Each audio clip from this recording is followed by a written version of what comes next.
Hello everyone, this is your educator Mansi Gupta. Welcome to ready for study. आज हम class 7th की social science यानी कि एसएसटी की वर्कशीट करने जा रहे हैं. ये आपकी एसएसटी वर्कशीट 41 है और इसकी डेट है 31 दिसंबर 2021. ठीक है, तो यानी कि ये आपकी 2021 की लास्ट डे की वर्कशीट है. ठीक है, तो आई होप सो कि आपके लिए आने वाला 2022 अच्छा रहे, खुशहाल रहे, प्रॉस्पेरस रहे. ठीक है, तो चलिए स्टार्ट करते हैं आपकी वर्कशीट को. वर्कशीट स्टार्ट करने से पहले यहाँ पर आपको अपना नाम लिखना है.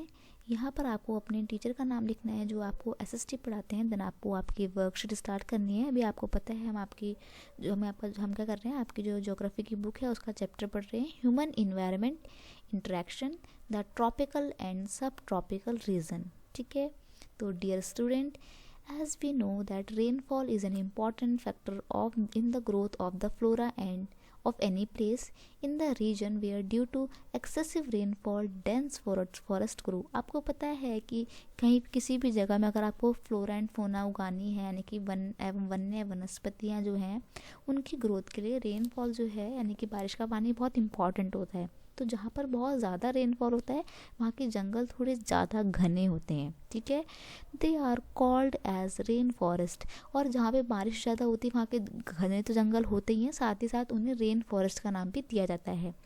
Let's no today about the rain forest. तो आज हम रेन फॉरेस्ट के बारे में बेसिकली जानेंगे.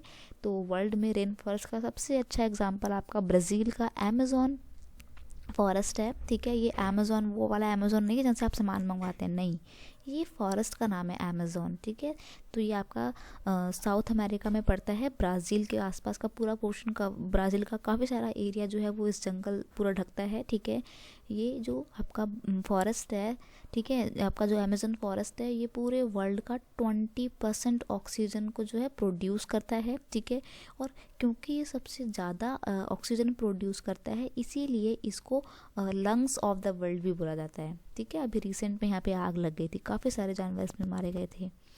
तो स्टार्ट करते हैं. Rain forest flora and fauna. Such forest are found in area with high rainfall. यानी कि जो रेन फॉरेस्ट होते हैं वो ऐसी जगह पे होते हैं जहाँ पे बहुत ज़्यादा मात्रा में रेनफॉल होता है. The forest are in fact so thick that the dense roof created by leaves and branches does not allow the sunlight to reach the ground. मतलब ये जो फॉरेस्ट होते हैं वो इतने ज़्यादा घने होते हैं, इतने लंबे होते हैं, इनके जो पेड़ होते हैं वो इतने घने घने होते हैं कि सूरज की रोशनी है वो ज़मीन तक पहुंच ही नहीं पाती. ठीक है, the ground remains dark and damp. जो ग्राउंड है वो डार्क और डंप बना रहता है क्योंकि भाई बिल्कुल भी सूरज की रोशनी पड़ नहीं रही तो अंधेरा रहता ही रहता है, डार्क रहता है. Only shades tolerant vegetation may grow here. Orchids, bromeliads grow as a plant. Parasites, birds such as toucans, hummingbirds, birds of paradise with their brilliantly colored plumage are found there. ठीक है, यहाँ पे बहुत सारे जो भी मैंने बर्ड्स बताए हैमिंग बर्ड वगैरह जो है यहाँ पाए जाते हैं. Animals like monkey, sloths and ant eating आगे पढ़ते हैं. Ant eating tapirs are found here. Various species of reptile and snakes also thrive in these jungle. देखो इन वाली जो रेन फॉरेस्ट जो होते हैं ना यहाँ पे बहुत सारे स्नेक मिलते हैं. आपने जो बहुत जहरीले और भयंकर सांपों के नाम सुने होंगे ना वो आपको इन्हीं फॉरेस्ट में देखने को मिलेंगे. ठीक है, रेटल स्नैक हो गया, cocktail snake, crocodile snake, pythons, anaconda and boa constrictor etcetera जो है यहीं पे मिलता है. एंडाकोंडा के ऊपर तो पूरी मूवी है. तो जो एंडाकोंडा है वो ज़्यादातर इन्हीं रेन फॉरेस्ट में मिलता है. The basin is home to 1000 of species of the insect. मतलब यहाँ पे इतनी ज़्यादा वैरायटी में एनिमल्स इंसेक्ट वगैरह रहते हैं कि यहाँ पर ना मतलब 1000 स्पीशीज़ जो हैं वो आपकी देखने को मिलती हैं. किसकी? बर्ड्स की भी और एनिमल्स की भी, इंसेक्ट की तो मिलती है. ठीक है, आगे देखते हैं पीपल ऑफ रेन फॉरेस्ट. तो अभी तो हमने फ्लोरा एंड फोना के बारे में पढ़ा था जो रेन फॉरेस्ट में रहती हैं. अब हम बात करेंगे पीपल की जो रेन फॉरेस्ट में रहते हैं. People grow most of their food in small area after cleaning some areas in the forest. अब देखो ये पूरा जो आपका एरिया है रेन फॉरेस्ट का, अमेजोन का पूरा जंगल है, ठीक है। तो खेती करने के लिए लोग क्या करते हैं ना, कुछ एरिया को है काट के, मतलब पेड़ों को काट के साफ करते हैं, वहाँ पे खेती करते हैं। या फिर वो लोग बर्न एग्रीकल्चर को जो तरीका है उसको अडॉप्ट करते हैं। बर्न एग्रीकल्चर में क्या होता है, एक एरिया को जो है, एक लैंड को साफ किया जाता है और साफ करने के लिए जो पेड़ वगैरह ना उनको जला देते हैं वहाँ पे, ठीक है। तो जो जलाने के बाद जो राख बनती है ना वो काफ़ी मिट्टी को अच्छा कर देती है। While man hunt and fish along the rivers, women take care of crops। जो मैन हैं वो क्या करते हैं, खाने पीने का इंतज़ाम करते हैं, नदियों से आसपास से जो है शिकार करते हैं, मछलियों को पकड़ के लाते हैं। वहीं दूसरी तरफ जो वुमेन्स हैं वो क्या करती हैं, जो खेती वो उन्होंने करी है उसकी टेक केयर करती हैं। As hunting and fishing are uncertain, it is the women who keep their family alive by feeding them the vegetable they grow। अब देखो वो बोल रहा है कि जो हंटिंग है वो क्या है, अनसर्टेन है। अनसर्टेन मतलब ज़रूरी नहीं है कि हमेशा मिलता ही रहे। कभी शिकार कर लिया, अच्छा मिल गया तो अच्छा एनिमल मिल गया तो ज़्यादा बड़ा खाना, मतलब ज़्यादा बड़ा एनिमल मिल गया तो खाना ज़्यादा मिल जाएगा। लेकिन मान लो कभी किस टाइम ऐसा होता है कि आप शिकार नहीं कर पाए तो खाना नहीं मिल पाया, तो ऐसे में जो वुमेन है उसका ही मेन रोल होता है कि वो अपनी फैमिली को जो है खाना खिलाती है, पेट भरती है। तो भाई देखो विमेंस हर जगह खाना पीना खिलाने के मामले में सब जगह मैन से आगे रहेंगी विमेंस, ठीक है। द स्टेपल फूड इज़ मैनियोक, मतलब स्टेपल फूड यानी कि जो उनका बेसिक फूड है, जैसे कि आप लोग दाल रोटी खाते हो वो आपका स्टेपल फूड है, वैसे ही वहाँ पे मैनियोक खाया जाता है। ऑल्सो नोन एज कसावा, ठीक है, that grow under the ground like the potatoes. Beside this tapioca, pineapple and sweet potato is also grown. मतलब यहाँ पर स्वीट पोटैटो, पाइनएप्पल, टपोइका वगैरह जो ये भी ग्रो किया जाता है। They also eat queen ants and egg sacs. अभी देखो ये लोग क्या करते हैं, ये लोग जो है ना ईट क्वीन आंट्स, जो क्वीन आंट्स होती हैं उनको भी खाते हैं, और साथ ही साथ एग्स जो होते हैं उसके सैक्स भी खाते हैं, सैक।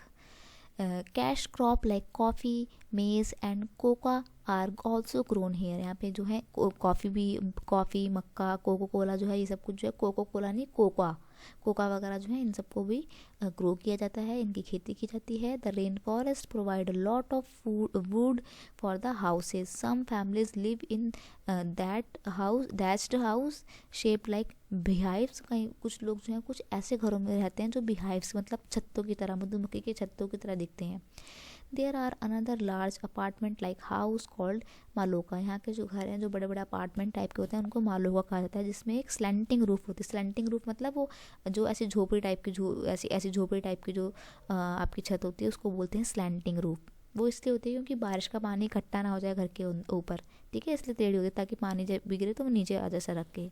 ओके, चलिए तो वर्कशीट का इतना पोर्शन था। अब हम पढ़ेंगे change life in the Amazon basin, कि जो अमेज़न बेसिन की जो इतनी अच्छी हरी भरी लाइफ है, बहुत सारी स्पीशीज़ यहाँ पे रहती हैं, कैसे ये लाइफ चेंज हो रही है। In 1970 the trans Amazon highway made all part of the rain forest accessible. 1970 के बाद से क्या होता है, जो अमेज़न हाईवे है उससे सारे के सारे फॉरेस्ट में आप घूम सकते हो without any trouble. Aircraft and helicopter are also use for reaching various places. इस जंगल के अंदर ही आपका किसी जगह से एक जगह से दूसरी जगह पहुंचना है तो आप एरोप्लेन का, हेलीकॉप्टर का इस्तेमाल कर सकते हैं, ठीक है। The indigenous population was pushed out from the area and forced to settle in new area where they continue to practice their distinctive way of farming। अब देखो जो इंडिविजुअल लोग थे, इंडिजीनियस यानी कि मूल रूप से इन जंगलों में रहने वाले लोग थे, उन्हें यहाँ से दूर कर दिया गया है, देखिए उन्हें भगा दिया है, उनको कहीं और जो है रहने के लिए जगह दे दी गई है, लेकिन अब वो जंगल में नहीं रहते हैं, तो इससे उनकी लाइफ बहुत ज़्यादा अफेक्ट हुई है, ठीक है। काम करने के तरीके जो हैं वो भी उनमें बदलाव आया है। The developmental activities are leading to the gradual destruction of the biological diverse rainforest. It is estimated that a large area of rainforest has been disappearing annually in the Amazon basin. This destruction of forest has a much wider implication. The topsoil is washed away as a rainfall and the lush forest turn into the barren landscape। अभी जो पूरा area है deforestation की वजह से, destruction की वजह से क्या हो रहा है, बैरन लैंड में कब तब्दील जो है वो होता जा रहा है, ठीक है। तो ये आपकी वर्कशीट इतनी थी। आपके कुछ क्वेश्चन आंसर हैं, देखो यहाँ पर दिए हुए हैं। स्लैश एंड बर्न भी पढ़ लेते हैं. It is a way of cultivating land where farmers clean a piece of land. ये आपको जो मैंने आपको बताया ना कि बर्न एग्रीकल्चर क्या होता है, वही बता रहा है कि एक पीस ऑफ लैंड को जो है क्लीन कर देते हैं, कट कर देते हैं वहाँ पे के सारे ट्रीवरी, और उसको जला के पूरा जो है साफ़ कर देते हैं. These are them burn which release the nutritions all into the soil. अब देखो जब पेड़ों को जलाते हैं तो जो उसका जो डस्ट वगैरह बच जाता है, राख बच जाती है, उससे क्या होता है ना, मिट्टी को न्यूट्रिशंस मिलते हैं. New crops are grown in this cleared field for a few years. कुछ सालों तक इसी एरिया में जो है इस क्लीन से फील्ड में जो है खेती की जाती है. After repeatedly using the patch of land the soil lose its nutritions. अब आप इस लैंड को बार बार जब इस्तेमाल करोगे तो आज से 3 से 4 साल बाद क्या हो जाएगा ना, इसकी जो फर्टिलिटी है वो बिल्कुल घट जाती है. तो यहाँ पर खेती करना मुश्किल हो जाता है. तो लोग क्या करते हैं, जहाँ पे पहले खेती कर रहे होते हैं उसको छोड़ के 4-5 सालों के चले जाते हैं दूसरी जगह, फिर वहाँ पे खेती करते हैं 4-5 साल, फिर जब वो ख़राब हो जाती है तो उसको छोड़ के फिर से पहली वाली जगह में आ जाते हैं. ठीक है, तो ये ऐसे इनका जो पूरा प्रोसेस है वो चलता रहता है. हिंदी में इसको झूम कृषि भी बोलते हैं. ठीक है, चलिए अब यहाँ पे 3 क्वेश्चन दिए हुए हैं जिसके डायरेक्ट आंसर मैंने अपलोड कर दिए. तो पहला क्वेश्चन है आपका,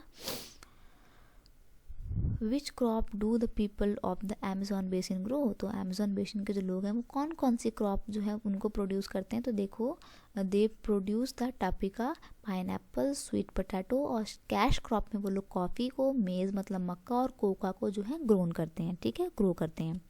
नेक्स्ट क्वेश्चन है, give reason for the destruction of the rain forest. ऐसे कौन कौन से कारण हैं जिसकी वजह से इन रेन फॉरेस्ट को जो है डिस्ट्रक्शन किया जा रहा है, मतलब उनको ख़त्म किया जा रहा है, ये नष्ट हो रहे हैं. तो human are the main cause for the rain forest destruction.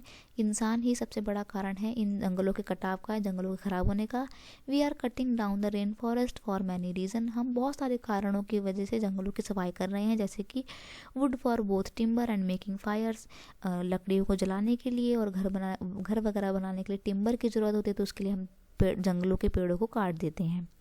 Agriculture for both small and large farms.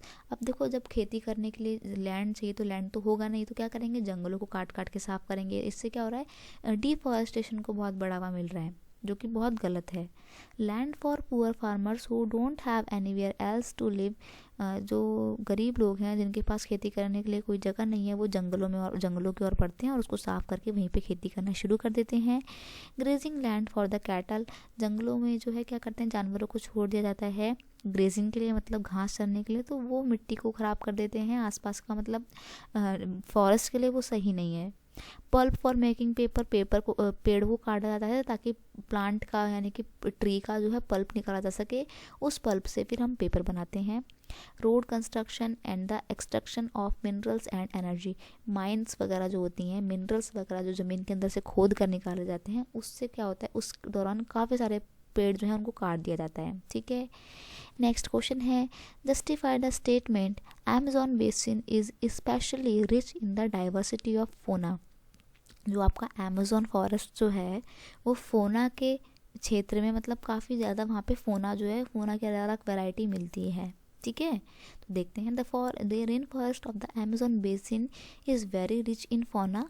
A variety of birds such as toucans, hummingbirds, birds of paradise with their brilliantly colored plumage and oversized bill for eating are found here.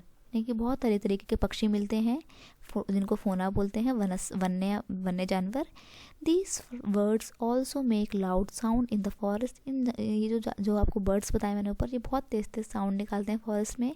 Animal like monkey, sloth and ant eating tapirs are found here. Various species of reptile and snakes also thrive in these jungle.